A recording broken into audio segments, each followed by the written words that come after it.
It was 8:17 a.m. on Tuesday, October 14th, 2003, when the sun finally burned through the dense, clinging fog that shrouded the Great Smoky Mountains of Tennessee, revealing a landscape painted in the fiery autumnal hues of deep rust, burnt orange, and vibrant gold, a breathtaking panorama that belied the encroaching darkness soon to swallow a solitary traveler named Maya Caldwell, a 23-year-old aspiring botanist from suburban Ohio, with a spirit as untamed as the wilderness she sought to conquer, and a smile that her mother, Eleanor, later described as the anchor of their family's existence, who adjusted the straps of her cobalt-blue Osprey backpack, a piece of gear she had meticulously researched and saved for over 6 months. Its current weight of 28 pounds, a comforting burden that signified her self-sufficiency. She stood near the trailhead at Newfound Gap, her breath pluming in the crisp mountain air, the temperature hovering just above freezing at 34 degrees Fahrenheit, ignorant of the fact that these would be the final hours of normalcy she would ever experience, that the vibrant tapestry of the Appalachians was destined to become her vast, indifferent tomb, because the omniscient narrator knows what Maya does not, that the path ahead, littered with damp leaves, and the scent of pine and decaying earth was not leading her toward the liberating solitude she craved after a grueling final semester at university, but rather toward a violent convergence with an evil that had been festering in these hills, hidden in plain sight, waiting for a victim whose innocence was a beacon in the sprawling isolation. Maya had spent the previous night at a cramped but friendly hostel in Gatlinburg, sharing a communal spaghetti dinner with 3 other southbound thru-hikers, 2 jovial brothers from Georgia named Hank and Jeb, and a quiet, intense German woman named Petra, all of whom would later provide statements to detectives, their memories fragmented by the casual nature of the encounter, struggling to recall anything unusual about the young woman, who seemed so capable, so prepared for the journey ahead. Her journal, later recovered wrapped in 2 layers of plastic freezer bags inside her pack, recording her thoughts from that final morning, her neat cursive script noting the species of moss she observed near the hostel entrance, and her excitement about reaching Klingman's Dome, the highest point on the trail, by mid-afternoon if her pace held steady at 2.5 miles per hour. She had called her parents from a payphone outside a convenience store at 7:45 p.m. the previous night, October 13th, a Monday, a conversation that lasted exactly 9 minutes and 12 seconds, according to phone records that would later become pieces of evidence in a cardboard box marked with the case number TN03492B, during which her father, David, a pragmatic accountant whose world revolved around spreadsheets and predictable outcomes, remembered reminding her to double-check her water supply, a fatherly admonition that felt painfully trivial in the retrospective glare of tragedy, while her mother simply told her to be safe and soak it all in, words that would haunt Eleanor in the decades of silence that followed, a mantra transformed into an accusation of failed protection. The last confirmed physical sighting of Maya Caldwell alive occurred at approximately 10:30 a.m. on that Tuesday, October 14th, when a day hiker named Sarah Jenkins, a retired schoolteacher from Knoxville enjoying an autumn stroll, passed her near the junction of the Appalachian Trail and the Boulevard Trail, remembering the encounter specifically because Maya had politely stepped aside on the narrow path, offering a breathless "good morning" and pausing to admire Jenkins' golden retriever, Buster. And Jenkins later testified to the initial investigators and subsequently to cold case detectives years later that Maya appeared completely at ease, her cheeks flushed with exertion, showing 0 signs of distress or apprehension, a snapshot of a young woman thriving in her element, totally unaware that she was being tracked, watched, or perhaps just moments away from intersecting with a predator whose camouflage was the very normalcy of the trail community itself. The weather, which had started as a crisp, clear autumnal day, began to shift subtly around 1 p.m., the bright October sky slowly surrendering to a thickening layer of high-altitude cirrus clouds, precursors to a cold front that meteorologists had predicted would bring freezing rain and potentially the season's first dusting of snow to the higher elevations by nightfall, a shift in atmospheric conditions that would prove catastrophic for the subsequent search efforts, effectively scrubbing the landscape clean of transient evidence and scent trails that tracking dogs might otherwise have followed. By 4 p.m., when Maya should have been setting up her camp at the Mount Collins shelter, the temperature had plummeted to 28 degrees, and the wind had picked up, whipping through the canopy with a mournful howl that rattled the remaining leaves, a sonic backdrop to a crime that was likely already transpiring or had just concluded in the brutal silence of the deep woods. When Maya failed to call her parents that evening as promised, a ritual check-in she had adhered to religiously since starting her section hike 10 days prior, David and Eleanor initially rationalized the silence, clinging to the fragile hope that a dead cell phone battery or a lack of signal in a valley was the innocent explanation, a psychological defense mechanism against the encroaching terror that every parent of an adventurer holds at bay. But as Tuesday bled into Wednesday, October 15th, and the phone remained silent, the gnawing anxiety in the Caldwell household transformed into full-blown panic, prompting David to place the first call to the Great Smoky Mountains National Park Rangers at 11:03 a.m., a call that marked the official beginning of an agonizing 20-year odyssey for the family and the community that would eventually be rocked by the truth. The initial response was standard protocol for a missing hiker. Rangers were alerted to be on the lookout. Flyers were hastily printed with Maya's university graduation photo, her smiling face radiating a future that was already extinguished, and inquiries were made at shelters along her projected route. However, the worsening weather, now a full-blown ice storm that coated the mountains in a dangerous glaze,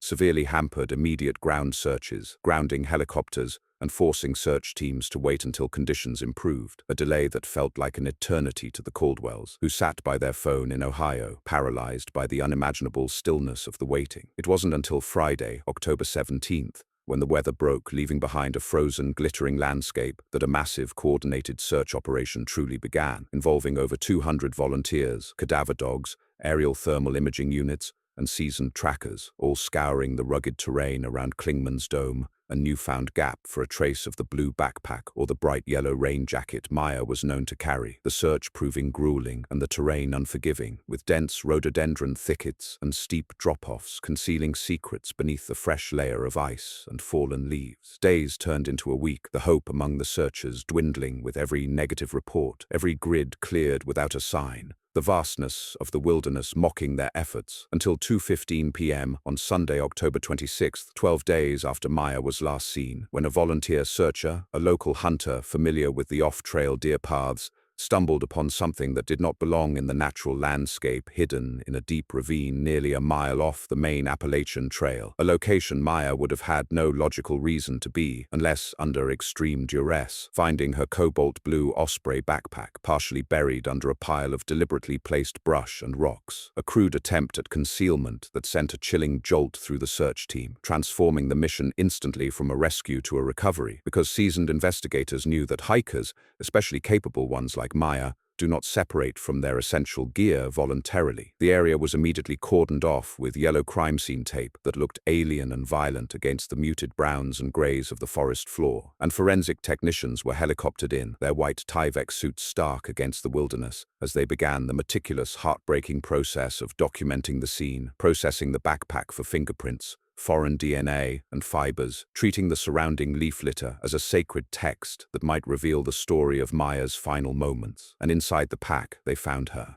journal, her water filter, her unrolled sleeping bag, and her wallet containing $42 in cash and her driver's license, ruling out robbery as a primary motive and steering the investigation toward a darker, more predatory intent. The discovery of the backpack intensified the search in the immediate vicinity, and 24 hours later, on Monday, October 27th, just before dusk, the search dogs alerted frantically near a fallen hemlock tree, another 300 yards deeper into the ravine, leading investigators to the most devastating sight of all, the remains of Maya Caldwell, brutally assaulted and left exposed to the elements, her vibrant life extinguished in an act of savage violence that shattered the illusion of safety in the beloved national park. The autopsy, conducted by the Knox County medical examiner, Dr. Aris Thorne, a man who had seen the worst of human nature over his 30-year career, yet still found himself deeply affected by the senseless destruction of such promise, confirmed that Maya had died from blunt force trauma to the head, likely inflicted on that initial Tuesday afternoon, her defensive wounds indicating she had fought fiercely for her life against an attacker who was significantly larger and stronger. The news of the discovery and the subsequent classification of her death as a homicide sent shockwaves through the tight-knit Appalachian Trail community and the small towns surrounding the park. Hikers left the trail in droves, fear replacing the camaraderie that usually defined the trail, and locals locked their doors, eyeing strangers with suspicion, realizing that a monster was walking among them, perhaps someone they greeted at the grocery store or sat next to in church. The initial investigation was intense and widespread. The Tennessee Bureau of Investigation, TBI, joined forces with the National Park Service and local sheriff's departments, forming a task force dedicated to finding Maya's killer, interviewing hundreds of people, every hiker who had been in the park during that week, hostel owners, shuttle drivers,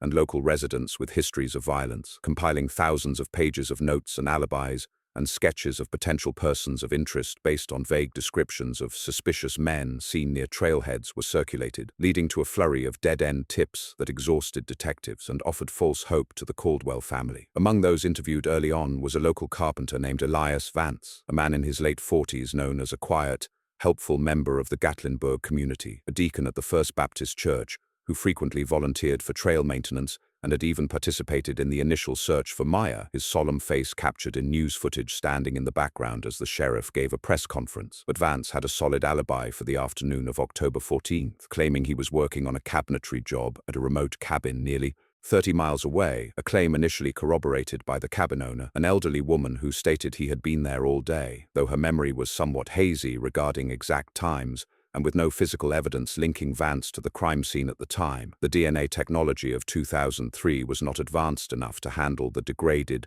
mixed samples recovered from Maya's clothing and the surrounding foliage. He was cleared as a suspect, just another name on a long list of individuals investigated and dismissed, slipping back into the anonymity of his daily life while carrying the weight of a horrific secret. As months turned into years, the leads dried up, the task force shrank, and the case of Maya Caldwell gradually went cold, transitioning from the front pages of newspapers to a dusty file box on a shelf in the TBI headquarters, a haunting reminder of justice denied. While the Caldwell family remained trapped in the amber of October 2003, their lives partitioned into before and after, their grief a living entity that consumed their happiness and shadowed every family gathering, their only solace found in keeping Maya's memory alive and pressuring authorities never to close the file. And Detective Miller, the lead investigator who had stood over Maya's body in that ravine, took the case personally, keeping a framed photo of her on his desk long after he retired. The unsolved murder, a persistent shadow on an otherwise sterling career, a failure that woke him in the middle of the night wondering what single detail he might have missed, what stone was left unturned. It wasn't until 2021, nearly 2 decades later, that the tectonic plates of forensic science shifted enough to disturb the dormant case, when a new cold case unit within the TBI, led by a tenacious younger investigator, Agent Sarah Richardson, who had grown up hearing the cautionary tale of the backpacker murders, decided to re-examine the physical evidence using cutting-edge genetic genealogy techniques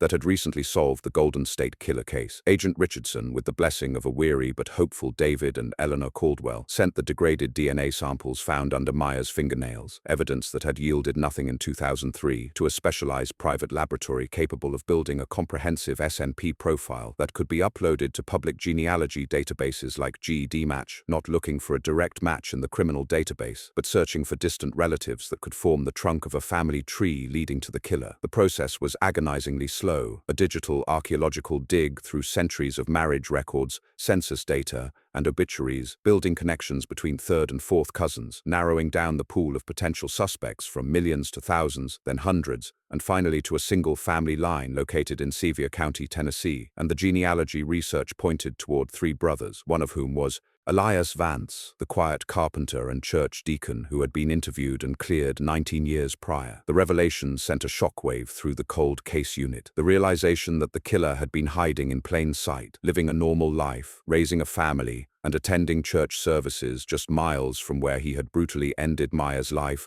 was a sickening testament to the banality of evil. But Agent Richardson, knowing they needed an exact DNA match to make an arrest, devised a covert operation to obtain a discarded DNA sample from Vance without alerting him to the renewed investigation, establishing surveillance teams around Vance's tidy suburban home, watching a man who looked nothing like a monster, now in his late 60s, grey-haired and slightly stooped, tending to his rose bushes and waving to neighbors. On a Tuesday in September 2023, exactly 20 years to the month since Maya's death, a plainclothes officer tailing Vance observed him discarding a half-drank coffee cup into a public trash can outside a hardware store, which was retrieved with the utmost care, treated as the most precious object in the world, and rushed to the state forensics lab for comparison against the profile developed from the crime scene evidence. The wait for the results was excruciating, a 48-hour period where time seemed to bend and stretch, carrying the weight of 2 decades of agonizing uncertainty, until the call finally came to Agent Richardson's secure line, the lab technician's voice trembling slightly as they confirmed the match. The DNA on the coffee cup was a definitive statistical match to the foreign DNA found beneath Maya Caldwell's fingernails, the probability of it belonging to anyone else being 1 in several quadrillion. The arrest team moved in at dawn the following morning, surrounding Vance's home with overwhelming force, a stark contrast to the quiet streets of the neighborhood, catching the aging carpenter completely by surprise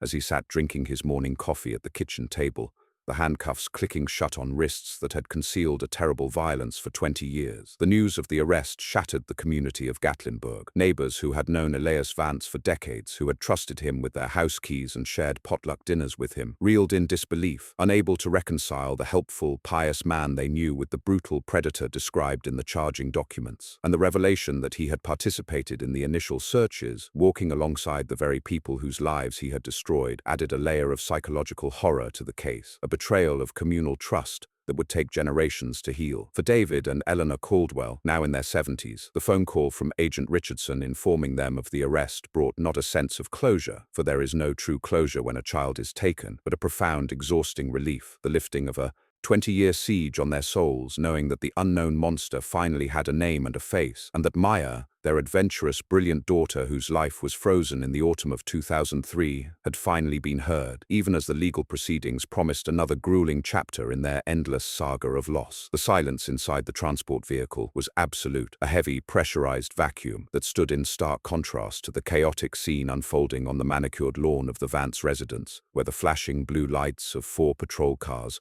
strobed against the pale morning sky, illuminating the pristine white siding of the house in frantic rhythmic bursts, while Elias Vance sat rigid in the back seat, his hands cuffed behind him, staring straight ahead at the wire mesh partition with eyes that were terrifyingly devoid of emotion, a blankness that unnerved the young deputy driving the car far more than any shout of rage or protestation of innocence ever could have. It was 7:42 a.m. when the convoy pulled out of the quiet cul-de-sac, leaving behind a neighborhood that was just waking up to a nightmare, the neighbors peering through drawn blinds, coffee mugs forgotten in hand, struggling to process the image of the man who had built their decks and fixed their pews being led away like a common criminal, a cognitive dissonance that would fester in the community of Gatlinburg for years to come. At the Tennessee Bureau of Investigation field office in Knoxville, Agent Sarah Richardson was waiting in observation Room B, watching the live feed from the interrogation room where Vance had been placed. A sterile, windowless box painted a depressing shade of institutional beige, furnished only with a steel table and 3 bolted-down chairs, the air conditioning humming with a relentless, low-frequency drone that seemed designed to fray the nerves of anyone sitting in the suspect's seat. Richardson, holding a thick manila file that contained 20 years of sorrow and science, took a moment to center herself, her thumb tracing the edge of Maya Caldwell's graduation photo clipped to the front, reminding herself that this was not a victory lap but a surgical procedure to extract the final truth from a malignancy that had gone undetected for 2 decades. She entered the room at 8:15 a.m., the heavy metal door clicking shut with a sound of finality, and sat opposite Vance, who remained perfectly still, his posture upright, almost respectful, the demeanor of the church deacons still clinging to him like a second skin, a camouflage he refused to shed even now. The interrogation that followed was a masterclass in psychological attrition, a slow burn confrontation where Richardson did not scream or accuse but simply laid out the timeline of October 14, 2003, with clinical precision, her voice steady and quiet as she described the weather patterns, the route Maya had taken,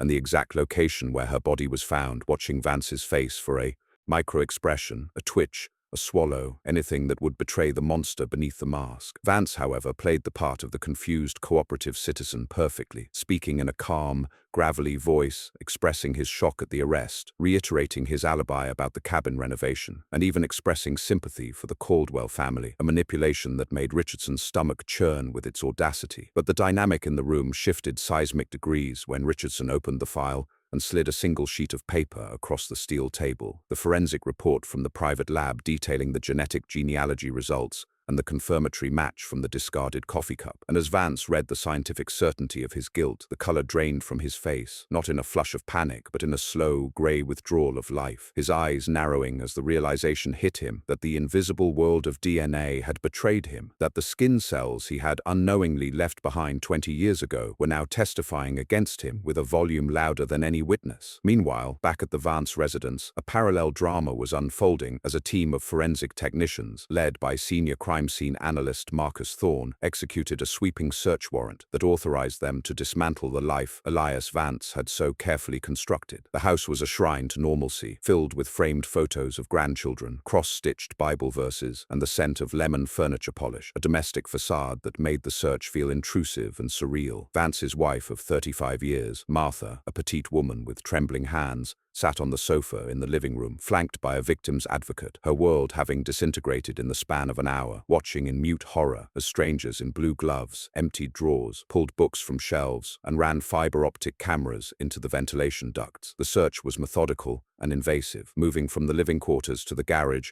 and the detached workshop in the backyard, a space that was clearly Vance's sanctuary, smelling of sawdust, varnish, and secrets. It was in this workshop at 11:30 a.m. that a canine unit specialized in human remains detection alerted on a section of concrete flooring in the corner, beneath a heavy industrial band, saw that looked like it hadn't been moved in years. The team brought in ground-penetrating radar, which revealed an anomaly in the density of the concrete, prompting them to bring in jackhammers, the violent noise shattering the suburban quiet as they broke through the layer of poured cement to reveal a small, lead-lined box buried 2 feet down, a time capsule of depravity hidden beneath the foundation of his hobby. Inside the box, wrapped in oilcloth to protect against moisture, were items that caused even the hardened forensic team to recoil. A collection of driver's licenses, cheap plastic watches, and hair clips, clearly trophies, taken from multiple victims over a span of decades, suggesting that Maya Caldwell was not an isolated incident but part of a serial pattern that had gone completely undetected by law enforcement. Among the items was a small silver compass with the initials MC engraved on the back, a gift Maya's father had given her before she left for the trail, and a roll of undeveloped 35mm film, physical evidence that linked Vance to the crime with irrefutable clarity. The discovery of the trophy box changed the trajectory of the entire case, transforming it from a single cold case resolution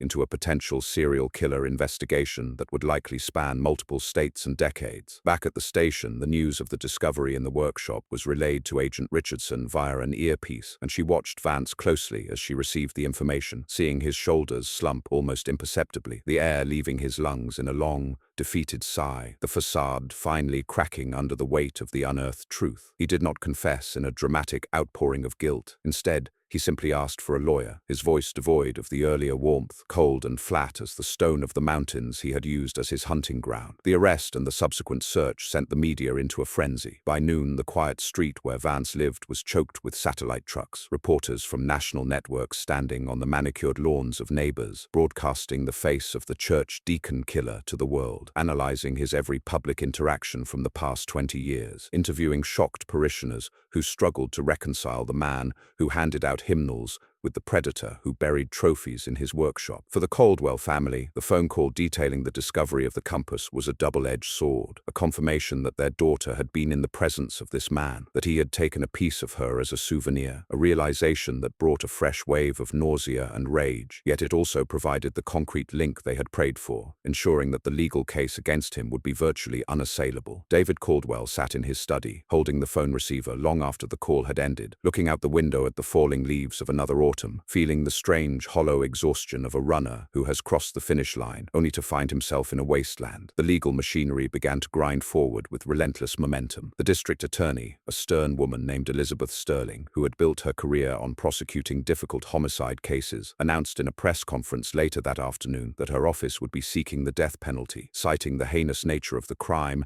and the special circumstances of kidnapping and sexual assault, a declaration that drew a collective gasp from the gathered press and signaled that the upcoming trial would be a battle for the very soul of justice. As night fell on Gatlinburg, the temperature dropped, a chill wind blowing down from the Smokies, rattling the windows of the Vance home where the police tape fluttered in the darkness, a physical barrier marking the site where a monster had slept. While miles away in the county jail, Elias Vance sat in a solitary cell, stripped of his deacon's clothes and his carpenter's tools, wearing an orange jumpsuit that marked him as property of the state, staring at the concrete wall, the silence of the cell finally matching the silence he had imposed imposed on Maya Caldwell 20 years prior, the long wait for the final judgment having officially begun. The community, meanwhile, began the slow, painful process of retroactive re-evaluation, every memory of Vance being examined through the lens of this new reality. The time he offered a ride to a stranded motorist, the way he looked at young women in the choir, the camping trips he took alone, innocuous moments now curdling into ominous red flags, a collective psychological unraveling that would leave scars on the town's psyche far longer than the trial itself. The investigation now shifted into a wider phase, with the TBI and FBI forming a new task force to cross-reference the other items in the trophy box with missing persons cases from across the Appalachians, opening old wounds and offering potential answers to other families who had waited in the dark. The ripple effect of Maya's case expanding outward, proving that while evil may hide for a season, it inevitably leaves a trail that,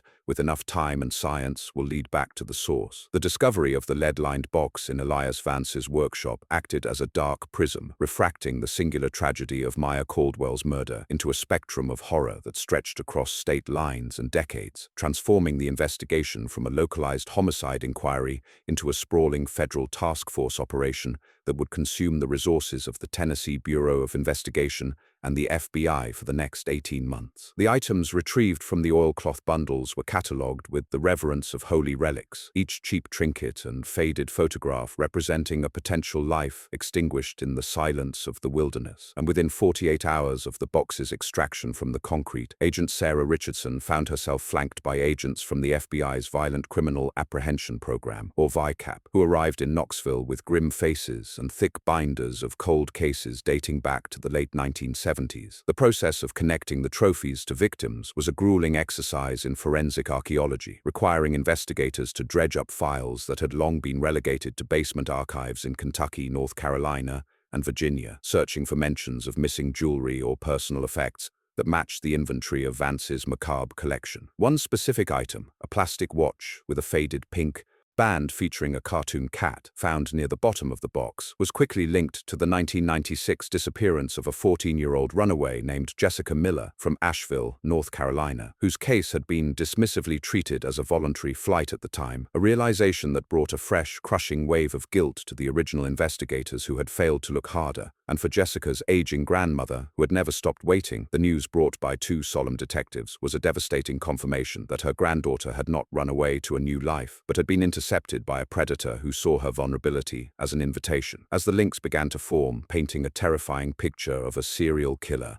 who operated under the cover of a benign tradesman and church volunteer, the media narrative shifted from the shock of a single arrest to the horrified fascination with a monster of historic proportions, the Smoky Mountain Predator becoming a headline that dominated cable news cycles, with experts dissecting Vance's psychology, his quiet demeanor, and his choice of victims, mostly transients, hikers, or marginalized women whose disappearances would not immediately trigger a massive outcry, a strategy that had allowed him to operate with impunity for nearly 30 years. Inside the interrogation room, however, Elias Vance remained a cipher, a stone wall against which waves of questioning crashed and broke without effect. His refusal to speak absolute, his eyes empty of the remorse or arrogance that detectives often saw in men of his nature, leaving the task force to rely entirely on the silent testimony of the physical evidence. His legal defense was assigned to Samuel Haynes, a weary but fiercely competent public defender, with a reputation for taking on the cases no one else wanted, a man who believed in the absolute sanctity of due process regardless of the crime. And Haynes immediately set to work building a strategy not based on factual innocence, which was impossible to argue given the DNA, but on procedural warfare, filing a flurry of motions to suppress the evidence obtained from the coffee cup, arguing that the warrantless seizure of Vance's genetic material constituted a violation of his Fourth Amendment rights, a legal gambit that threatened to derail the entire prosecution before it even reached a jury. The suppression hearing, held in a closed courtroom 3 months after the arrest, was a tense, high-stakes chess match between Haynes and District Attorney Elizabeth Sterling, where the nuances of privacy law in the age of genetic genealogy were debated with fierce intensity, the fate of the case hanging on the judge's interpretation of whether a discarded cup in a public trash can carried a reasonable expectation of privacy. Outside the courthouse, the atmosphere was carnival-esque and tragic, with satellite trucks idling in the winter air and protesters holding signs demanding justice for Maya and the other emerging victims, while David and Eleanor Caldwell, looking visibly older and more fragile than they had just months prior, walked the gauntlet of cameras with a dignity that silenced the shouting reporters, their presence a reminder of the human cost buried beneath the legal maneuvering. Inside the courtroom, the judge, the Honorable Catherine P. Sterling, no relation to the prosecutor, listened to days of testimony from the surveillance officers and constitutional scholars before issuing a ruling that would set a precedent for future cold cases. The motion to suppress was denied, the court finding that Vance had abandoned his privacy interest the moment he tossed the cup into the public receptacle. A ruling that cleared the path for the trial, but also steeled the defense for a long, bitter fight. Meanwhile, the collateral damage of Vance's double life continued to fracture the community of Gatlinburg. His wife, Martha, who had initially been viewed with suspicion, was slowly revealed to be another one of his victims. A woman who had lived for decades in a meticulously constructed lie, blind to the darkness sleeping beside her, and after enduring hours of grueling interrogation where she wept continuously, unable to provide any knowledge of his crimes, she was released without charge, a pariah in her own town, forced to flee her home under the cover of darkness to live with a sister in Alabama, leaving behind the house with the concrete tomb in the workshop, a property that would eventually be razed to the ground because no one would ever buy it. The investigation into the other items in the box continued to yield fruit, albeit slowly. A rusted locket was linked to a 1989 Jane Doe found in Cherokee National Forest, finally giving a name, Sarah Elizabeth Geller, to a set of bones that had sat in an evidence locker for 14 years, and a distinctively knotted hiking boot lace was matched to a 2005 assault survivor who had managed to escape a quiet man in a truck near the terrifyingly scenic Blue Ridge Parkway, providing the prosecution with a living witness who could potentially testify to Vance's modus operandi, though the trauma of the event had left her memory fractured and her willingness to face him in court uncertain. As the one-year anniversary of the arrest approached, the weight of the upcoming trial began to press down on everyone involved. Agent Richardson, exhausted and fraying at the edges, spent her nights reviewing crime scene photos that seared themselves into her retinas. The sheer volume of suffering Vance had inflicted, making it difficult to maintain the professional detachment required for the job, while District Attorney Sterling worked 18-hour days refining her opening statement, knowing that she had to weave a narrative that connected the disparate threads of forensics, genealogy, and circumstantial evidence into an unbreakable rope that would hang the defendant. The defense, realizing that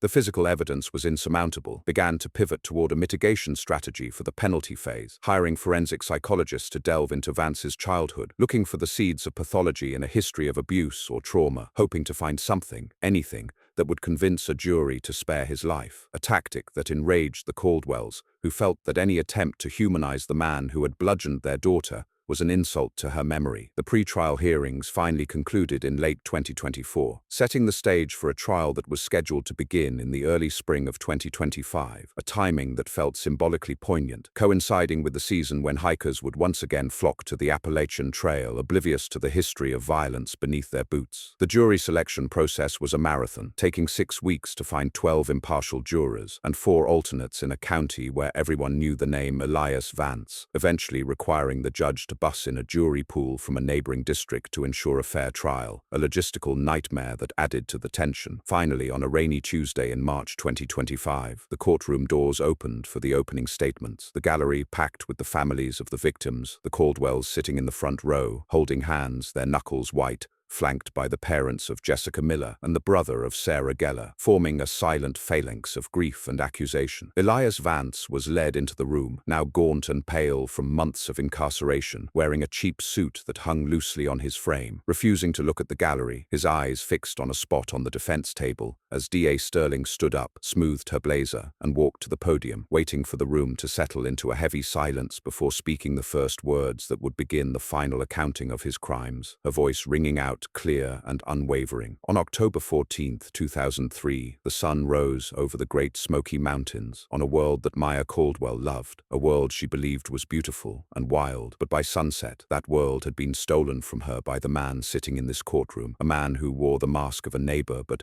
carried the heart of a predator. And with those words, the abstract horror of the case was grounded once again in the specific, heartbreaking reality of a young woman who just wanted to walk in the woods. The trial was not just a legal proceeding. It was an exorcism for the region, a daily recounting of terrors that had been whispered about around campfires for decades, now laid bare under the harsh fluorescent lights of justice. And as the first witness, the hiker who had seen Maya that morning took the stand, the timeline of the tragedy began to unspool minute by minute, drawing everyone in the room back to that fateful autumn day, forcing them to walk the trail alongside Maya one last time toward the inevitable, shattering conclusion, the trial of Elias. Vance immediately settled into a rhythm of methodical, excruciating detail, a torturous chronology of the last hours of Maya Caldwell's life meticulously constructed from fragments of testimony and microscopic particles of scientific data, forcing the jury and the victim families to relive the beautiful, terrible Tuesday of October 14, 2003. The first witness, Sarah Jenkins, the retired schoolteacher who had encountered Maya on the Boulevard Trail at 10:30 a.m., provided the final, heartbreaking snapshot of innocence, her voice cracking as she described the young botanist's enthusiastic wave and the fleeting image of her smiling face, a memory that served as the prosecution's thematic anchor, the stark contrast between the vibrant life of the victim and the impending darkness, a moment of normalcy forever frozen in time. Following the scene-setting testimony, the state called Dr. Aris Thorne, the medical examiner, whose presentation shifted the atmosphere in the courtroom from solemn recollection to clinical horror, the air thickening with the unspoken agony of the victim, as Dr. Thorne, using precise medical terminology and sterile diagrams displayed on a large monitor, detailed the cause of death as extensive blunt force trauma to the cranium and the severity of the defensive wounds on Maya's forearms and hands, noting that the depth and number of lacerations strongly suggested a prolonged violent struggle against a significantly larger assailant. He testified specifically about the mixed epithelial tissue recovered beneath her fingernails, the evidence that had stubbornly defied identification for 2 decades, but which, he confirmed, yielded the definitive DNA profile that ultimately cracked the case. Defense attorney Samuel Haynes, during his cross-examination of Dr. Thorne, adhered strictly to his procedural strategy, attempting to sow seeds of reasonable doubt by challenging the integrity of the evidence chain, asking pointedly about the degradation of the tissue sample over the 20 years in storage and the possibility of contamination by secondary transfer during the chaotic initial recovery phase in the deep woods ravine, questions the doctor answered with professional certainty, affirming that the sealed, double-checked protocols maintained the integrity of the crucial evidence. The true pivot of the prosecution's case arrived with the introduction of the forensic scientists, a series of witnesses who spoke the dense,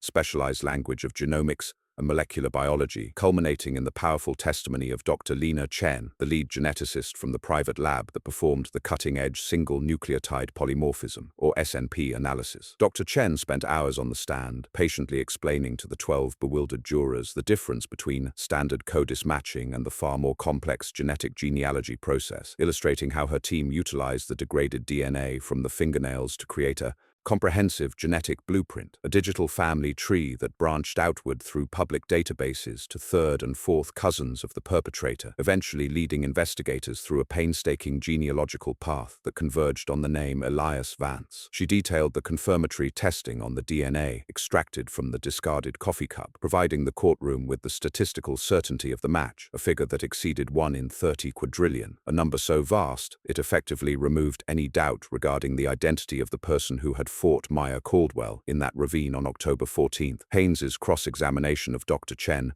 was his most aggressive legal attack, focusing not on the results but on the methodology, accusing the prosecution of relying on junk science derived from unregulated consumer databases and attempting to imply that the entire process was an invasive, unwarranted search into the private lives of innocent citizens, a line of questioning that was met with repeated sustained objections from D.A. Sterling, who maintained that the science, however novel, was peer-reviewed, court-approved, and incontrovertible. The crescendo of the prosecution's evidence was the testimony of senior crime scene analyst Marcus Thorne, who had supervised the execution of the search warrant at the Vance residence, a witness who brought the focus away from the mountains and into the terrifying domestic sphere of the defendant. Thorne spoke with clinical detachment as he guided the jury through photographic evidence of the workshop, detailing the precise coordinates of the hidden lead-lined box beneath the concrete floor, a visual narrative that transformed the man in the defense chair from an impersonal DNA match into a collector of human suffering. He then inventoried the contents of the box for the court, pausing to hold up the small silver compass engraved with the initials MC, the gift from David Caldwell, which was admitted into evidence as Exhibit 47, an act that caused Eleanor Caldwell to grip her husband's arms so tightly that he gasped, the sight of the tangible item forcing the abstract horror into sharp, painful focus. The prosecution leveraged this testimony to introduce the serial nature of Vance's crimes, not to charge him with them, as the current trial was strictly for the murder of Maya Caldwell, but to establish motive, lack of mistake,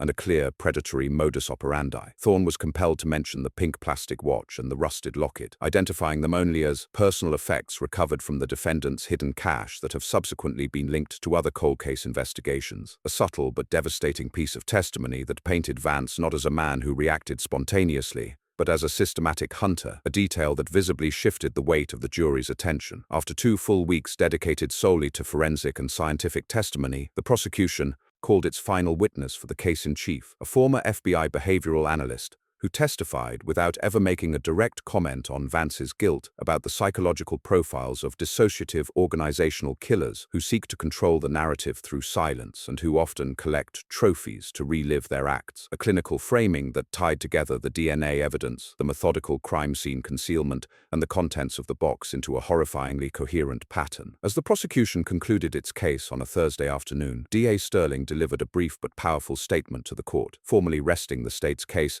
and confirming to the judge that the evidence presented, spanning 2 decades of time and several fields of science, proved beyond any reasonable doubt that Elias Vance was the man responsible for the abduction and murder of Maya Caldwell. A heavy silence descended upon the courtroom, the collective weight of the evidence seeming to press down on the defendant, who, even after the presentation of irrefutable DNA and the sight of his own buried secrets, maintained his rigid posture, his eyes still fixed on the table, offering no emotional response, a final act of psychological defiance that left the victim families waiting, anticipating the defense's attempt to construct a counter-reality out of the shattered pieces of his life. Samuel Haynes, the court-appointed public defender, rose to present the defense's case with a visible weariness, acknowledging the Sisyphean task before him, to plant even the smallest seed of doubt in the minds of a jury that had just spent 2 weeks listening to an avalanche of irrefutable scientific proof and the chilling inventory of a secret crypt. His opening statement was brief and entirely devoid of any claim of factual innocence, instead focusing with surgical precision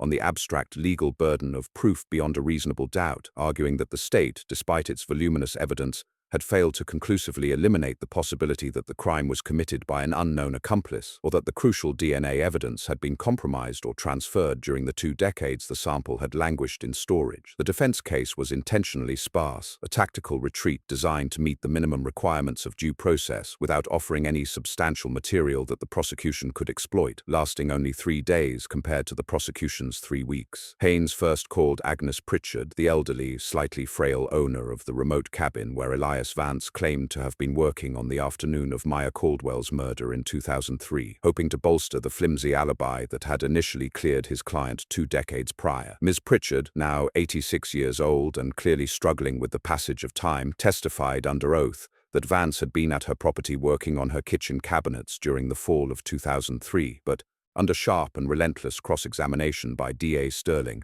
her testimony quickly unraveled, the prosecutor skillfully forcing her to admit that she could not recall the specific day of the week, the exact hours of his presence, or any concrete detail that placed him at her cabin between the critical hours of 1 p.m. and 5 p.m. on October 14th, the window during which the medical examiner had testified Maya was murdered, leaving her testimony less of an alibi and more of a demonstration of the defense's desperation. Haynes then transitioned to a series of reluctant character witnesses, including a former neighbor and the elderly choir director from Vance's church, all of whom testified to the man they thought they knew, a reliable neighbor, a dedicated volunteer, a man who helped elderly congregants with their errands, their collective descriptions painting the picture of the ultimate hidden-in-plain-sight predator, their words heavy with the irony of their own long-deceived trust. The impact of the character testimony on the jury was palpable, not because it suggested innocence, but because it underscored the terrifying reality that the person capable of such monstrous acts could coexist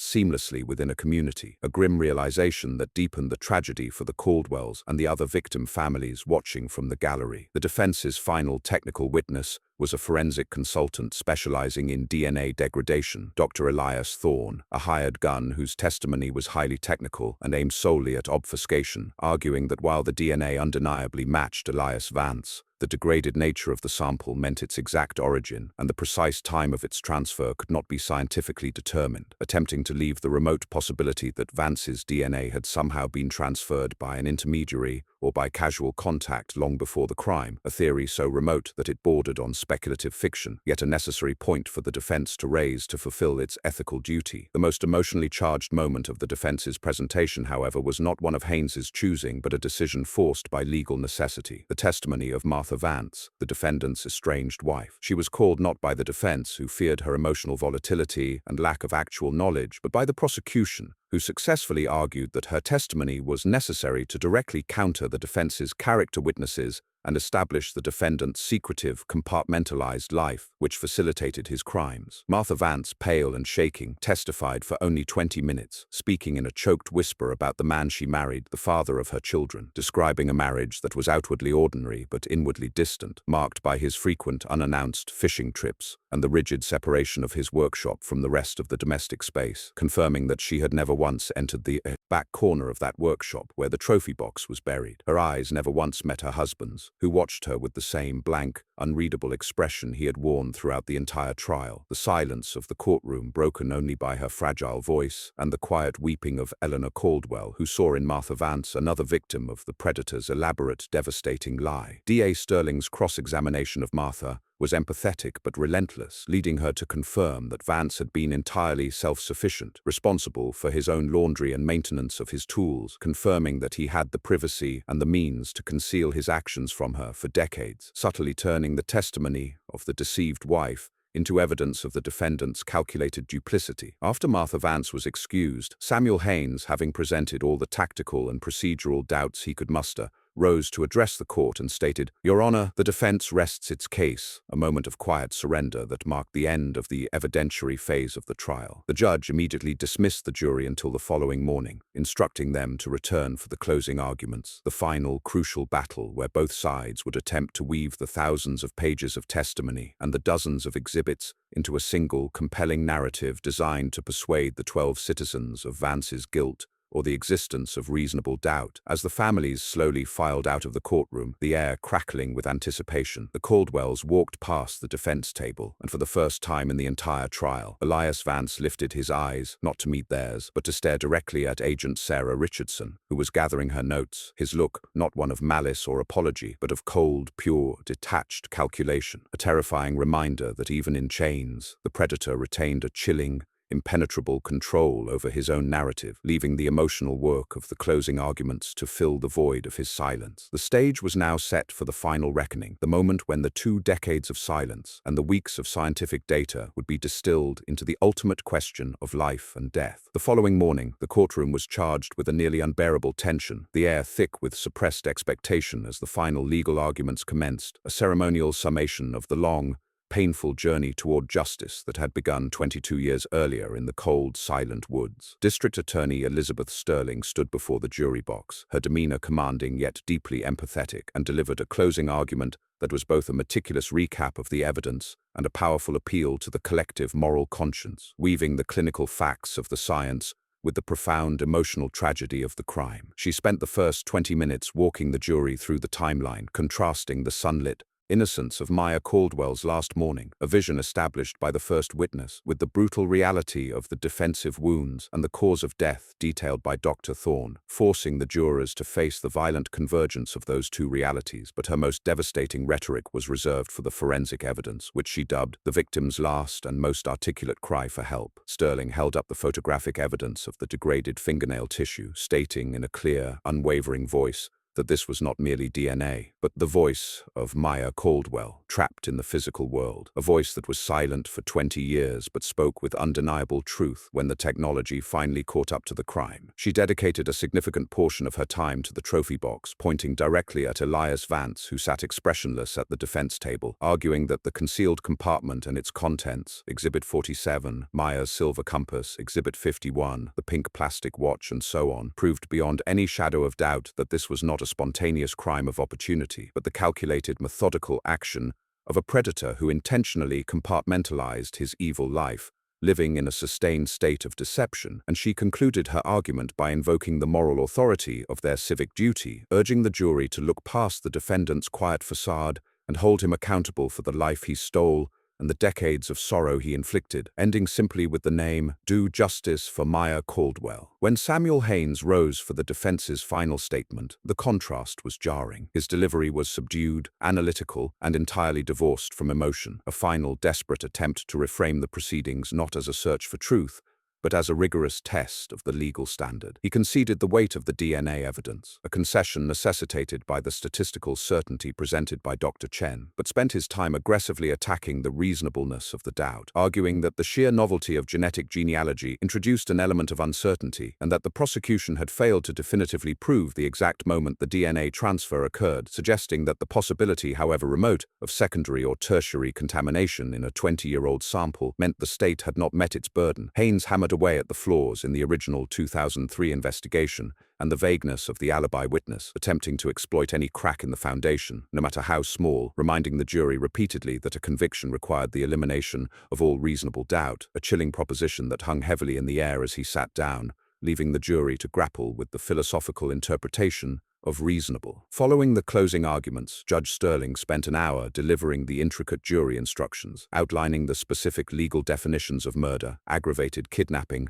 and sexual assault, the elements required for a guilty verdict, and the sacred, isolating nature of their task, before releasing the 12 jurors into the custody of the bailiffs for deliberation, effectively sealing them off from the outside world and the enormous pressure of the public eye. As the clock approached 2 p.m., the door to the deliberation room closed, and the courtroom instantly transformed into a purgatorial waiting room, the families of the victims sitting frozen in the gallery, every minute stretching into a psychological endurance test. Eleanor Caldwell clutched a worn photograph of Maya, her focus fixed on the polished mahogany door behind which her daughter's fate was being decided, while David sat beside her, his face a mask of weary composure. The silence of the room, punctuated only by the nervous shuffling of feet and the quiet, almost liturgical ticking of the courtroom clock. The early hours of deliberation passed without a note, a silence that prosecutors often viewed with cautious optimism, suggesting a quick consensus on guilt, but the pressure of sending a respected community member to prison or death, combined with the complexity of the genetic evidence,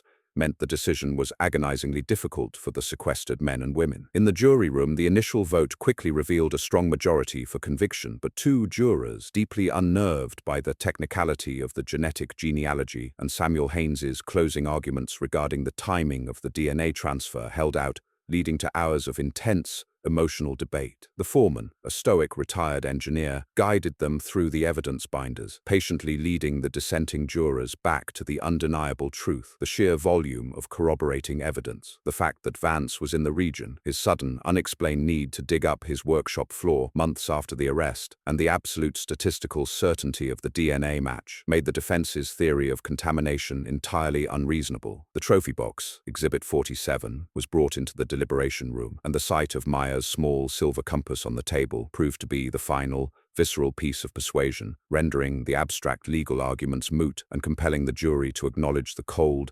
calculated intent of the killer. At exactly 6:47 p.m., after 4 hours and 27 minutes of deliberation, a buzzer sounded, and the bailiff slipped a crisp white note under the judge's chamber door. The jury had reached a verdict on the count of first-degree murder, aggravated kidnapping, and aggravated sexual assault. A ripple of suppressed movement went through the courthouse, the tension escalating instantaneously from static anxiety to paralyzing fear as the news spread. Judge Sterling returned to the bench, her expression unreadable, and ordered the defendant to be brought back into the courtroom, and as Elias Vance was led in, his face still maintaining that unnerving, neutral mask, the families rose in unison to watch him take his seat, their decades-long wait for accountability hanging on the 3 words about to be read aloud, a moment where time seemed to cease, the silence of the packed courtroom far louder and heavier than any sound could ever be, the sudden startling sound of the lock clicking on the courtroom door as the jury was ushered back in sent a visible tremor through the gallery, a wave of collective physical relief and terror that momentarily eclipsed the stillness of the defendant. The 12 jurors filed into the box, their faces faces pale and drawn from the intensity of their deliberation, their eyes deliberately avoiding contact with either the Caldwell family or Elias Vance, their shared secret now ready to be revealed to the world. Judge Sterling addressed the courtroom, her voice steady and clear, as she ordered the clerk to receive the sealed verdict form, and the clerk, a woman named Patricia who had served the court for 20 years, took the folded paper with hands that betrayed a slight tremble, standing before the tense, packed room as she unfolded the document, smoothing the edges with a reverence that acknowledged the gravity of the words contained within. She cleared her throat and began the formal reading, the language of the law cutting through the heavy silence like a sharp knife. In the matter of the state of Tennessee versus Elias Vance, on the count of first-degree premeditated murder, we the jury find the defendant, Elias Vance, guilty. The single, resonant word of guilty landed in the courtroom with the force of an explosion, triggering an immediate, powerful, yet mostly suppressed reaction, a collective, sharp intake of breath from the gallery, the audible, wrenching sob of Eleanor Caldwell collapsing into her husband's shoulder, and the quiet, fierce clench of David Caldwell's jaw, the culmination of 22 years of waiting, fighting, and praying distilled into that one authoritative declaration. The clerk continued, reciting the findings on the other counts. On the count of aggravated kidnapping, we the jury find the defendant, Elias Vance, guilty. On the count of aggravated sexual assault, we the jury find the defendant, Elias Vance, guilty, confirming the devastating scope of the depravity he had so meticulously concealed. Throughout the reading, Elias Vance remained utterly motionless, his posture unchanged, his eyes fixed on the defense table, denying the courtroom and the grieving families the satisfaction of seeing any flicker of regret, fear, or even surprise. His silence was his final, infuriating act of control. Judge Sterling polled each juror individually to confirm the unanimity of the verdict. Their assent, "Yes, Your Honor," a steady, deliberate chorus that reaffirmed the judgment, and she immediately thanked them for their service, dismissing them for the evening but informing them, and the now emotionally exhausted courtroom, that the trial was not yet concluded, as the state had previously filed notice of its intent to seek the death penalty, requiring the proceedings to immediately advance into the separate and final phase, the penalty or sentencing phase. The atmosphere in the courtroom instantly shifted from the release of justice to the terrifying solemnity of judgment. The focus moved away from what Vance did to why he should be allowed to live or forced to die. The penalty phase required the jury to hear additional evidence of aggravating factors, the brutality and serial nature of the crime, from the prosecution, and mitigating factors, reasons to spare his life, from the defense, before making their final fateful recommendation. Judge Sterling scheduled the penalty phase to commence in 48 hours, granting the defense team a brief but frantic period to prepare their case for mitigation, a strategy now fully prioritized after the failure of their guilt phase defense. Samuel Haynes and his team descended into a desperate, intense effort, dispatching investigators to Vance's impoverished childhood home in the hollows of East Tennessee, frantically seeking any evidence of trauma, neglect, or undiagnosed mental illness, the raw material that could be used to convince the jury that the killer was himself a product of early life psychological damage, attempting to humanize the monster by tracing the trajectory of his pathology, hiring forensic psychologists and social workers to craft a narrative of profound dysfunction rooted in his formative years, hoping that the jury's conscience might override its fury. The defense's goal was now singular: to persuade at least one juror that there was enough mitigating evidence to warrant a life sentence without the possibility of parole instead of death, thereby ensuring a hung jury on the penalty phase and preventing an execution. In opposition, D.A. Sterling and Agent Richardson dedicated their time to preparing the devastating cornerstone of the penalty phase, the victim impact statements. This was the final opportunity for the Caldwells, and now the families of the other victims linked to the trophy box, Jessica Miller and Sarah Geller, to step out from behind the sterile language of forensic reports and speak directly to the man who took their loved ones, and to the jury who held his life in their hands. Eleanor Caldwell, supported by David, labored over her statement, rewriting it dozens of times, struggling to find the words that could accurately convey the infinite, expanding void left by Maya's absence. Deciding to focus not on the horror of the death, but on the brilliance of the life that was stolen, her potential career as a botanist, the grandchildren she would never have, the simple, beautiful joy of her presence, turning her grief into a fierce, protective testimony to Maya's enduring human worth. The tension of the coming days was magnified by the media storm that erupted immediately following the verdict. The phrase "guilty on all counts" dominating every national newscast, the pressure on the jury to recommend death for the Smoky Mountain predator becoming an intense, inescapable cultural force, a societal demand for absolute finality. As the sun set on the courthouse, the stage was set for the final, profound moral reckoning, the place where science and law gave way to pure human suffering and the ultimate question of mercy, a devastating chapter that would require the Caldwells to stand before the man who killed their daughter and lay bare the landscape of their enduring loss, transforming the cold, clinical courtroom into a sacred space of remembrance and final confrontation. The 48-hour reprieve granted by Judge Sterling was not a pause for rest, but a period of hyper-accelerated preparation, a desperate legal scramble that culminated in the commencement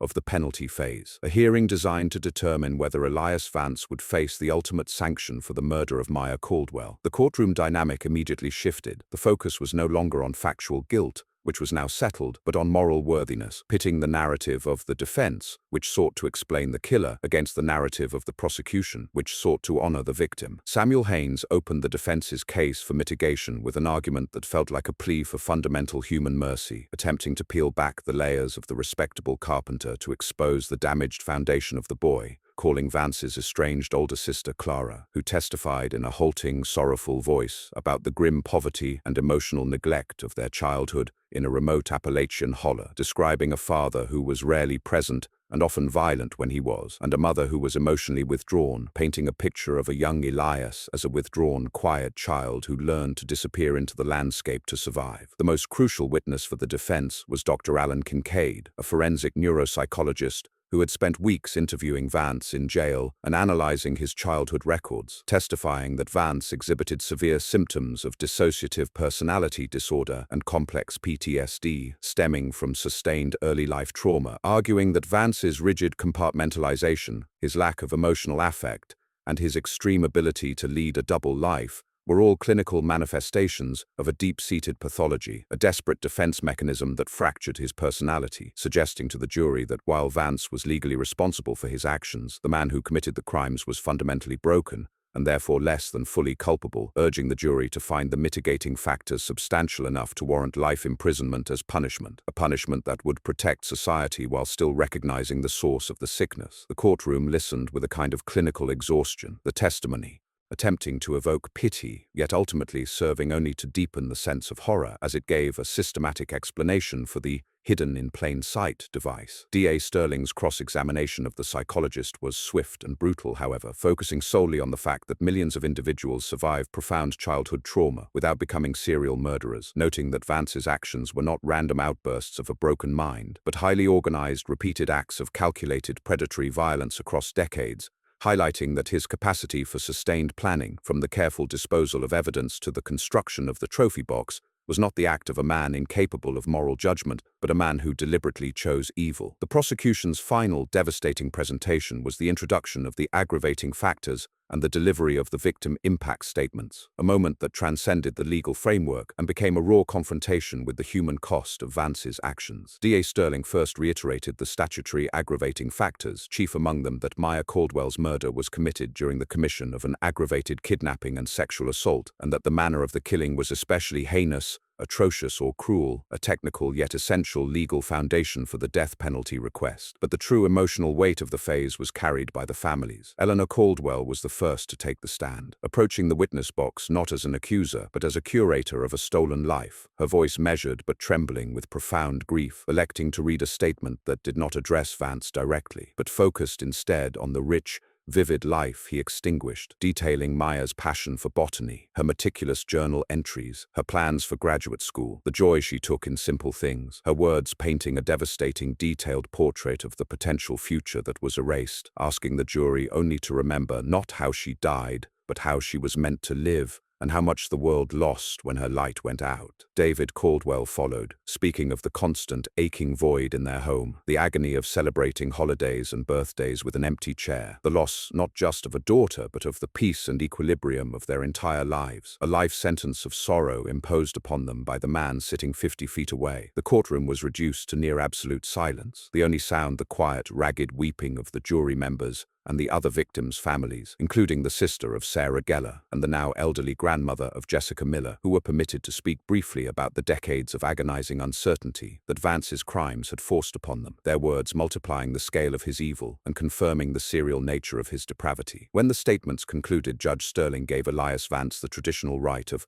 allocution, the final opportunity for the defendant to address the court, apologize, or offer any last words of explanation before the case was submitted to the jury. Haynes leaned over, urging him to say something, anything that might evoke mercy. But Vance, after 2 decades of calculated silence and 2 weeks of resolute stillness, merely shook his head once, a small, final act of cold defiance, confirming his commitment to his own impenetrable silence, refusing to acknowledge the mountains of grief he had created, a refusal that served, in the eyes of the Caldwells and the jury, as the ultimate act of callous aggravation. With the evidence complete, Judge Sterling instructed the jury on the final legal balancing act. They must weigh the totality of the mitigating factors, Vance's troubled childhood, alleged pathology, against the totality of the aggravating factors, premeditation, brutality, serial conduct, victim impact, and if the latter substantially outweighed the former, they were legally justified in recommending the death penalty. But if they found the mitigation sufficient to warrant mercy, they must recommend life without parole. At 4:15 p.m., the jury was once again sequestered, walking out of the courtroom with the unbearable burden of determining a man's final fate, a decision that carried the weight of justice not just for Maya Caldwell, but for all the silent victims who had waited decades for their voice to be heard, leaving the courtroom to sink into a deep, agonizing, final silence, the families now waiting for the second and most absolute decision of their lives. The clock began its slow, relentless march, and the cold, late March light outside began to fail, mirroring the darkening mood inside the courthouse. The second and final deliberation by the jury on Elias Vance's fate commenced with a weight far heavier than the first. The 12 citizens now tasked not with determining a man's actions, but with measuring his worth, balancing the irreparable harm inflicted upon Maya Caldwell and the other unknown victims against the mitigating circumstances of his own damaged, poverty-stricken childhood. The courtroom lapsed back into its familiar, agonizing silence, the passage of time marked only by the shifting shadows cast by the relentless fluorescent lighting and the faint rhythmic sound of the bailiff pacing outside the sealed deliberation room door, creating a tense, pressurized atmosphere that threatened to suffocate the families waiting in the gallery. For David and Eleanor Caldwell, this wait was infinitely harder than the wait for the initial verdict. They had justice, but now they sought finality, a definitive declaration that their suffering and the violence done to Maya was significant enough to merit the highest judgment the state could deliver. Hours crawled by, the silence of the deliberation room remaining unbroken until 7:15 p.m., when a note was finally passed to the judge, causing a collective,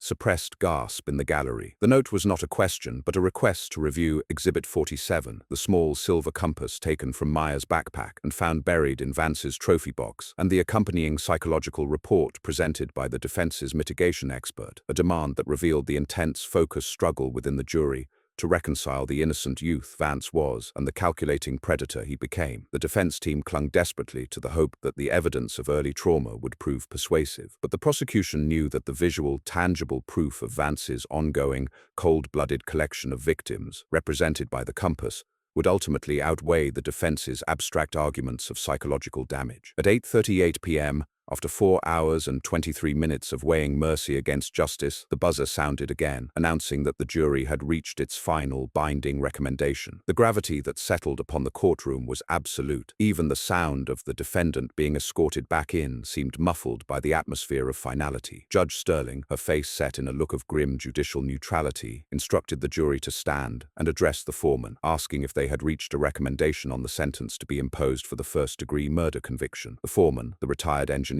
stood tall and read the verdict form, his voice cutting through the profound silence with a clarity that left no room for misinterpretation. On the count of first-degree premeditated murder, we the jury unanimously recommend that the defendant, Elias Vance, be sentenced to death. The word death resonated in the packed room, not with the explosive reaction of the first verdict, but with a deep, shuddering finality. Eleanor Caldwell did not weep, but simply pressed her face into her husband's chest, a long, sustained breath leaving her body, an emotional exhaustion that signaled the war was finally utterly won, while David's eyes remained fixed on the judge, his years of weariness now replaced by a quiet, steely resolve. Judge Sterling immediately dismissed the jury with a solemn acknowledgement of the profound responsibility they had discharged and then turned her attention to the defendant, ordering him to stand for the formal sentencing. Elias Vance finally moved, rising to his feet with the same unreadable composure, facing the bench one last time, and Judge Sterling, after formally accepting the jury's recommendation, delivered the final judicial pronouncement, her voice firm and authoritative, as she imposed the sentence dictated by law. It is the judgment of this court that for the offense of aggravated kidnapping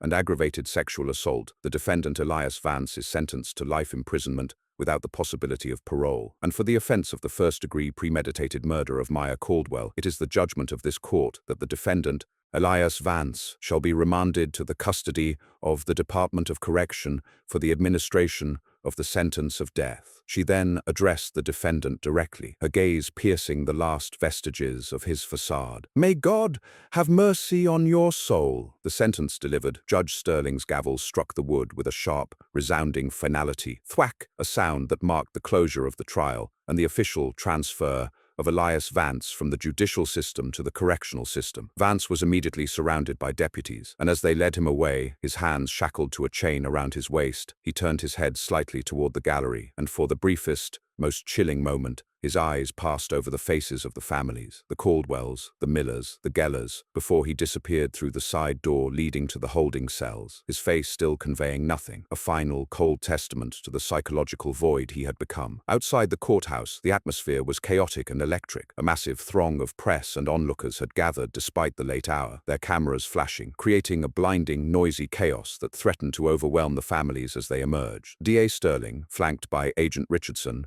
gave a brief, somber statement acknowledging the courage of the Caldwell family and the dedication of the cold case unit, stating simply, "Today, justice was finally served. The mountain is silent again." Then David Caldwell stepped forward, facing the banks of cameras that had haunted his life for 2 decades, and spoke in a quiet, measured voice that commanded immediate attention, stating that while no verdict could ever bring Maya back, the conviction and the sentence provided a measure of peace, a certainty that the predator who stole their daughter's potential would never harm another life, confirming the family's belief that Maya, through the science and the relentless dedication of the investigators, had been the key to stopping a long-hidden serial killer. The conviction of Elias Vance did not erase the agonizing memory of October 2003, nor did it fully heal the wound left by Maya's loss, but it provided a foundation for the Caldwells to finally begin building a new life upon, a life not defined by the search for a killer, but by the quiet, resolute remembrance of their daughter's vibrant spirit. The closure, however, was immediately tempered by the grim reality of the American justice system, as Samuel Haynes swiftly filed the first mandatory appeals on the basis of constitutional error in the admissibility of the genetic genealogy evidence and the judge's handling of the death penalty instructions, ensuring that the legal battle over Elias Vance's life would continue for years, transforming the aftermath into a long, slow process of judicial review, a necessary but agonizing continuation of the Caldwells' ordeal that would only conclude when the last court exhausted its remedies and the death warrant was finally signed. Their long watch was not over. It had merely entered its final, protracted chapter, a slow-burn epilogue to the horrific saga that had begun with a promising young woman taking a walk in the beautiful, silent woods of Tennessee. The immediate, chaotic energy of the trial's conclusion, with the resounding finality of Judge Sterling's gavel, quickly dissipated, replaced by the deep, anticlimactic silence that defines the beginning of the post-conviction legal process, a marathon of bureaucratic motions and appeals that threatened to extend the Caldwells' ordeal for another decade or more. Elias Vance was transferred from the county jail to Riverbend Maximum Security Institution, disappearing into the highly controlled, isolated environment of Tennessee's death row, a grim landscape of concrete and steel where the predator who had freely roamed the mountains was now reduced to a number, his chilling, self-imposed silence continuing in his new existence, refusing to cooperate with his appellate lawyers, who were nonetheless mandated by law to mount a rigorous defense of his sentence. The defense's direct appeal was filed with the Tennessee Supreme Court within 60 days of the sentencing, a voluminous document that meticulously challenged every critical juncture of the trial, focusing primarily on the constitutional novelty of the genetic genealogy evidence and the argument that the warrantless seizure of the discarded coffee cup constituted an illegal search under the Fourth Amendment, a legal tactic that aimed not at proving Vance's innocence, but at introducing a fatal procedural flaw that could necessitate a new trial, a prospect that chilled the Caldwell family to the bone. For David and Eleanor Caldwell, the immediate aftermath was a period of profound reorientation. The years defined by the desperate search for the killer now shifted into a new phase defined by the quiet, resolute fight for retention of the verdict, transforming their overwhelming grief into focused action. They established the Maya Caldwell Foundation, channeling their expertise and their heartache into funding advanced DNA testing for other Tennessee cold cases, particularly those involving missing backpackers and vulnerable individuals whose cases had been perpetually overshadowed by a lack of initial physical evidence, ensuring that Maya's legacy would be one of forensic salvation rather than just tragedy, a necessary act of creation that counterbalanced the immense destruction wrought by Vance. Meanwhile, Agent Sarah Richardson, hailed within the Tennessee Bureau of Investigation as the catalyst who finally closed the Smoky Mountain predator case, became the de facto leader of a multi-jurisdictional task force focused on prosecuting Vance for the other murders linked to the trophy box. The DNA profile that convicted Vance in Tennessee was now the key to unlocking the fate of Jessica Miller and Sarah Geller. Working closely with law enforcement in North Carolina and Virginia, Richardson's team began the laborious process of preparing separate, distinct murder charges using the physical evidence from the trophy box, the pink plastic watch, and the rusted locket, as the corroborating evidence to establish Vance's predatory pattern, ensuring that even if the Tennessee death sentence were overturned on appeal, Vance would face immediate prosecution in other states, thereby guaranteeing he would spend the rest of his life incarcerated, a judicial fail-safe designed to prevent the possibility of his ever walking free. The community of Gatlinburg began the slow, painful process of psychological healing, the pervasive anxiety that had choked the region for 2 decades slowly starting to lift, yet the betrayal left an indelible scar. The church Vance had attended held a series of emotional restorative justice sessions, struggling to reconcile the concept of absolute evil with the neighbor they had welcomed into their lives, and the sight of Vance's home, purchased in foreclosure by an anonymous buyer,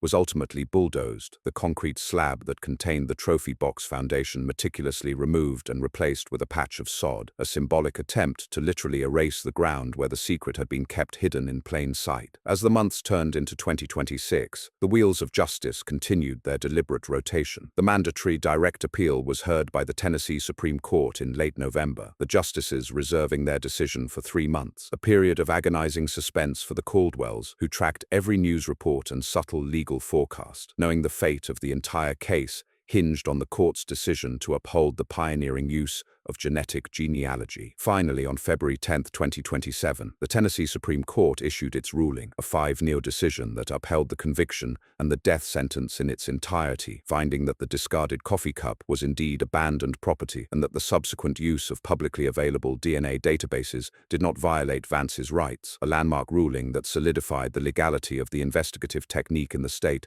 and provided a powerful emotional reassurance to the Caldwells that the scientific truth presented at trial was also sound law. This victory, however, was immediately followed by the filing of Vance's next legal challenge, the federal habeas corpus appeal, which would transfer the case to the federal court system, a process known to take many years, where the defense would renew their constitutional arguments and introduce new claims of ineffective assistance of counsel during the trial, signaling the start of the final decade-long legal trench warfare that is the hallmark of every death penalty case, requiring the Caldwells to brace themselves for the reality that true, absolute finality was still a distant horizon, a resolution separated from the present by years of quiet bureaucratic waiting and the relentless paperwork of the appellate lawyers. The resolution was bittersweet, a confirmation that justice was done, but an agonizing acknowledgement that the long watch against the shadow of Elias Vance was far from over. The judicial machine, once roused, moved with agonizing slowness, and the direct appeal upheld by the Tennessee Supreme Court in 2027 was only the first high-water mark in a protracted, draining legal conflict that would consume another 16 years of the Caldwells' lives, transforming their initial victory into a study in bureaucratic endurance. As Elias Vance's case wound its way through the federal system via habeas corpus petitions, procedural delays, and constitutional arguments that focused on the intricacies of the death penalty penalty statute rather than the facts of the crime. The years became decades. David and Eleanor Caldwell aged, their hair turning silver, their movements growing slower, but their resolve never wavered, attending every distant federal circuit court hearing and filing every necessary response. Their sustained presence,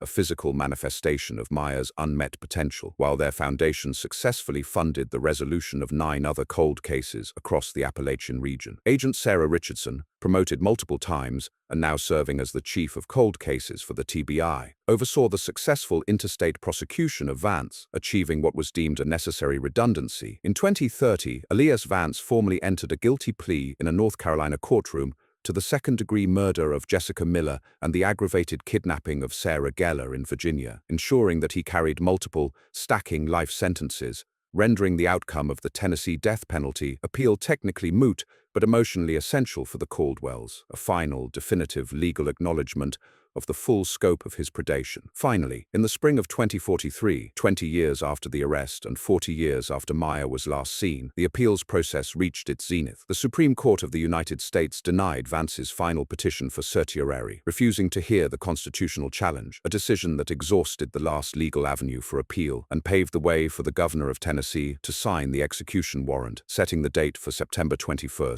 2043. The approaching date transformed the abstract judicial victory into a terrifying concrete reality. David and Eleanor Caldwell, now in their mid-90s, chose not to be official witnesses to the execution, electing instead for a more private, spiritual form of finality, traveling back to the Great Smoky Mountains National Park one final time, visiting the precise location near the newfound Gap trailhead where Maya had taken her last known photograph, a vista now painted in the deep golds and reds of the early autumn, a landscape that no longer felt haunted but simply indifferent, beautiful and wild, the place where they had last seen their daughter's vibrant shadow. The day of the execution, September 21, 2043, dawned cold and clear. The scene outside the Riverbend Maximum Security Institution was a quiet, solemn gathering of reporters, activists, and, most importantly, the families of the victims who stood together in the pre-dawn chill, their shared grief finally culminating in this final, irreversible act of state accountability, a monument to the long arc of justice. Elias Vance, now 78 years old, his body diminished, but his eyes still maintaining that frustrating, terrible blankness, was offered the customary final meal and the chance to make a final statement, requests he refused, maintaining his lifelong, self-imposed silence until the very end, offering no explanation, no apology, no sign of remorse, a final, infuriating act of psychological control over the narrative of his own death. At 1:28 a.m. Central Daylight Time, the lethal injection was administered, and at 1:44 a.m., Elias Vance was formally pronounced dead, the medical examiner's declaration serving as the final, absolute word in a case that had spent 40 years seeking resolution. David and Eleanor Caldwell, who had waited up for the news in their quiet Ohio home, received the call from Agent Richardson, now an elderly woman herself, a call that lasted less than 60 seconds, delivering the ultimate finality. They did not celebrate. There was no room for joy, only the vast, overwhelming exhaustion of a siege that had finally been lifted. The resolution, as the emotional tone had always predicted, was profoundly bittersweet. The predator was gone, the threat permanently removed, and the truth of Maya Caldwell's last moments was officially recognized by the law of the land, yet the emptiness she left behind remained absolute and undiminished by any legal outcome. The years that followed were marked by a quiet peace. The Maya Caldwell Foundation continued its work, funding the advanced DNA testing that became standard practice in cold case units across the country, ensuring that Maya's death was not meaningless but catalytic. The story of Maya Caldwell became a cautionary tale and a beacon of hope, a haunting reminder of the darkness that can hide in the most beautiful places, and a testament to the enduring power of forensic science and a family's tenacious love. The mountains, which had silently witnessed the horrific crime, now held only the memory of a tragedy resolved, allowing the long, slow process of true final healing to begin. The wild solitude of the Appalachian Trail, no longer primarily defined by the shadow of the man who hunted there, but by the quiet, enduring light of the botanist who loved it, whose spirit, finally at rest, had purchased justice for the many lives the darkness had consumed. The case of the Smoky Mountain predator was closed, the vast, detailed files sealed forever, leaving behind only the profound, melancholic silence of closure.